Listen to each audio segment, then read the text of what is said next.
السلام علیکم گائز، امید کرتی ہوں کہ آپ لوگ خیر و عافیت سے ہوں گے اور میرے یہ ناول تربیہ آپ لوگوں کو پسند آ رہا ہوگا۔ میری ہمیشہ کی طرح آپ لوگوں سے یہی ریکویسٹ ہے کہ پلیز یار چینل کو لائک، کمنٹ اور سبسکرائب لازمی کر لیا کریں۔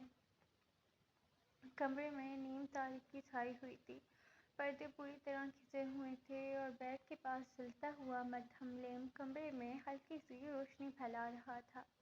علیزے تکیے میں منہ دیے مسلسل رو رہی تھی۔ روتے روتے اس کی آنکھیں سوج چکی تھیں اور ناک بھی سرخ ہو گئی تھی۔ امائرا اس کے پاس بیٹھی نرمی سے اس کے سر پر ہاتھ پھیر رہی تھی، اگرچہ وہ خود بھی اندر سے بے حد پریشان تھی۔ آخر کار اس نے آہستہ سے کہا، علیزے بس کرو اب، جتنا تم رو رہی ہو مسئلہ حل تو نہیں ہوگا۔ علیزے نے تکیے میں منہ چھپاتے ہوئے ہی نفی میں سر ہلایا۔ امائرا نے ایک نظر اس کی طرف دیکھا اور پھر تسلی دیتے ہوئے بولی، اور صرف منگنی ہی تو ہو رہی ہے، نکاح نہیں ہو رہا، کوئی نہ کوئی ہم حل نکال ہی لیں گے۔ وہ چند لمحے رکی، پھر قدرے اطمینان سے بولی، ویسے بھی آریز بھائی ابھی شادی کے لیے تیار نہیں ہیں۔ مجھے تو نہیں لگتا اگلے چند سالوں تک ان کا کوئی بھی شادی کا ارادہ ہے۔ علیزے نے روتے ہوئے اسے تکیہ دے مارا۔ تمہیں مذاق سوچ رہا ہے؟ امائرا ہنس پڑی۔ میں مذاق نہیں کر رہی ہوں، تسلی دے رہی ہوں۔ اسی لمحے کمرے کا دروازہ کھلا اور امائرا اندر داخل ہوئی، مگر سامنے کا منظر دیکھ کر وہ وہیں رک گئی۔ یا اللہ!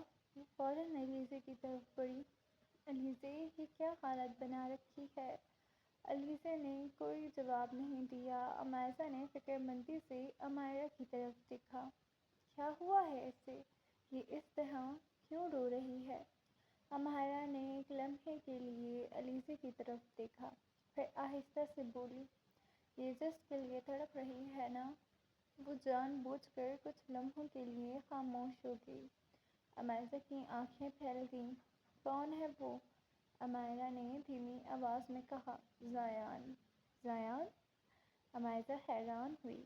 کون زیان؟ اور یہ سب کب سے چل رہا ہے؟ امائرا نے سر جھکا کر جواب دیا، مشل کا کزن ہے، اس کے چاچو کا بیٹا ہے، کینیڈا میں رہتا ہے، کچھ عرصے کے لیے پاکستان آیا ہوا ہے اور ہماری یونیورسٹی میں عارضی طور پر پروفیسر ہے۔ امائرا چند لمحے اسے دیکھتی رہی، جیسے اسے یقین ہی نہ آ رہا ہو، پھر اس نے ماتھے پہ ہاتھ رکھا۔ تم لوگوں کا دماغ خراب ہے کیا؟ امائرا نے فوراً سے اسے گھورا۔ آواز نیچے رکھو، حویلی کا ماحول کا اندازہ بھی ہے نا؟ امائرا نے پریشانی سے کہا، اگر یہ بات گھر میں کسی کو پتہ چل گئی تو تم لوگوں کو اندازہ بھی ہے کیا ہوگا؟ امائرا نے قدرے جھنجھلا کر کہا، تم پہلے اس کی حالت تو دیکھو، ابھی لیکچر مت دو۔ امائرا کی نظریں دوبارہ علیزے پر گئیں۔ اس کا روتا ہوا چہرہ دیکھ کر اس کا لہجہ فوراً نرم پڑ گیا۔ وہ آہستہ سے اس کے قریب بیٹھی اور دونوں ہاتھوں میں علیزے کا چہرہ تھام لیا۔ علیزے! علیزے نے بھیگی ہوئی آنکھوں سے اسے دیکھا۔ میری بات سنو، ابھی صرف منگنی کی بات ہوئی ہے، نکاح نہیں ہوا، اور منگنی کا مطلب یہ نہیں کہ تمہاری پوری زندگی کا فیصلہ اسی لمحے ہو گیا ہو۔ علیزے کے آنسو پھر بہنے لگے۔ لیکن اگر دادا سائن نے فیصلہ کر لیا تو؟ امائرا نے فوراً سے اس کے آنسو پہنچے۔ تو پھر ہم بھی خاموش نہیں بیٹھیں گے؟ امائرا نے بھی اس بات میں سر ہلایا۔ بالکل، ہم تینوں مل کر کوئی نہ کوئی راستہ ضرور نکال لیں گے۔ علیزے نے دونوں کو دیکھا، لیکن زیان؟ اس کی آواز ٹوٹ گئی۔ میں اسے کیسے بھول جاؤں؟ امائرا کے چہرے پر نرمی آ گئی۔ تمہیں ابھی کسی کو بھی بھولنے کی ضرورت نہیں ہے، پہلے خود کو سنبھالو، باقی ہم دیکھ لیں گے۔ امائرا نے اچانک علیزے کے گال پر ہلکی سی چٹکی کاٹ دی۔ اور پہلے یہ رونا بند کرو، علیزے نے اسے گھورا۔ امائرا نے اس کی سوجی ہوئی آنکھوں کو دیکھا اور اچانک شرارتی انداز میں بولی، ویسے اگر تم اسی طرح روتی رہی نا تو تمہاری یہ موٹی موٹی آنکھیں اتنی سوج جائیں گی کہ زیان بھائی دیکھ کر خود کہہ دیں گے۔ وہ ڈرامائی انداز میں رک گئی۔ بھائی مجھے میری پری جیسی علیزے چاہیے، یہ مینڈکی کہاں سے آ گئی؟ ایک لمحے کے لیے کمروں میں خاموشی چھا گئی، پھر امائزہ کے لبوں پر ہنسی آ گئی۔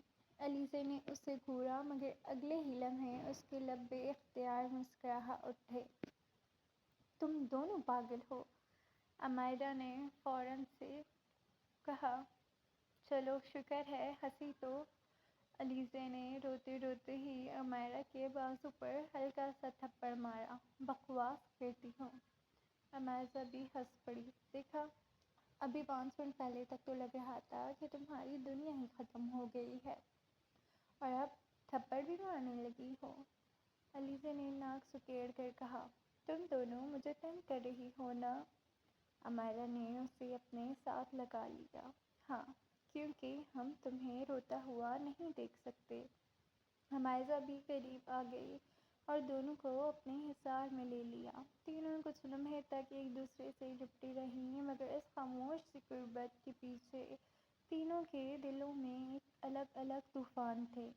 علیزے کے دل میں زیان، امائرا کے ذہن میں حویلی کی روایات اور امائزہ کے دل میں آنے والے دنوں کا خوف۔ وہ جانتی تھی کہ اگر یہ راز کسی طرح بھی حویلی کے بڑے لوگوں تک پہنچ گیا تو معاملہ صرف ایک محبت کی کہانی تک محدود نہیں رہے گا۔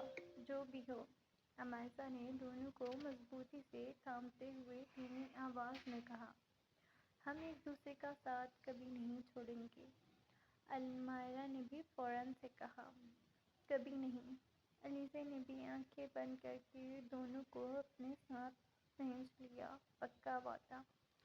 تینوں نے ایک دوسرے کو دیکھا۔ امائزہ نے دونوں کو خود سے الگ کیا اور علیزے کے آنسو پونچھتے ہوئے مسکرائی، اب بس بھی کرو میری جان، اتنا رونا کافی ہے۔ علیزے نے سوجی ہوئی آنکھوں سے اسے دیکھا۔ امائزہ نے شرارت سے اس کی ناک دبائی، اور ویسے بھی اتنے رونے کی ضرورت نہیں ہے۔ دادا سائن نے تم لوگوں کو ٹرپ پر جانے کی اجازت دے دی ہے۔ علیزے نے فوراً حیرت سے دیکھا۔ سچ؟ ہاں بابا، بالکل سچ۔ امائزہ ہنس پڑی۔ اب خوش ہو جاؤ اور رونا دھونا بند کرو۔ 7 دن کے لیے اسلام آباد جا رہی ہو، تیاری کرو، کپڑے جوتے میک اپ سب کچھ پیک کرنا۔ امائرا بھی فوراً اٹھ کھڑی ہوئی۔ اوہ ہاں، مجھے بھی تو ابھی سے ہی اپنی پیکنگ کرنی ہے۔ علیزے کے چہرے پر بھی پہلی بار کھل کر مسکراہٹ آئی۔ علیزے نے تکیہ اٹھا کر اسے مارنے کے لیے ہاتھ بڑھایا۔